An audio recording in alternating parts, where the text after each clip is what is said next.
So basically in zoology it was discovered that the female spider reproduces from the male spider, and then she kills him and throws him outside the home. And then when the kids grow,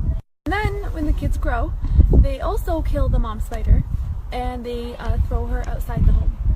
Technically it was discovered that the spider's home is the most bizarre home. It's the worst home ever built. And it was described in the Quran in one verse. In Surah Al-Ankabut verse 41 it says, "And those who take allies other than Allah is like that of a spider who takes a home.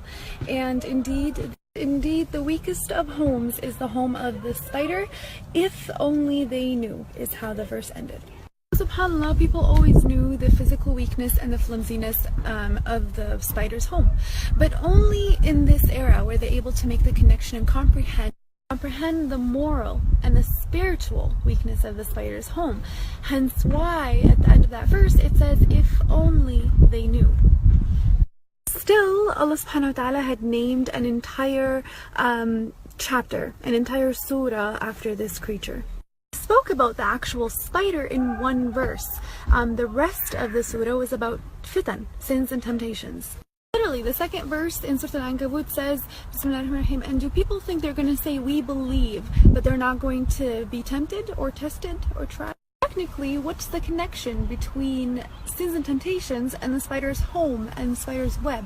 Why was that connection made in the Quran? If we actually ponder into it a little bit, we'll realize that the connection and the battle and the intertwinement of fitan and temptations is figuratively, it's like the spider's home, the spider's web. Temptations are everywhere. There's a lot of them, and sometimes they're very intertwined and connected, where sometimes it becomes very difficult for the fitan or temptations to be individually distinguished. And that's why the comparison was there. A human who falls into the trap of temptation and sins is like a human who figuratively falls into a spider's web, technically. Here's the thing. If we decide to leave that trap through seeking our Lord with His power and our will, that trap becomes very weak. Just like the spider's web, it gets demolished with the touch of a finger.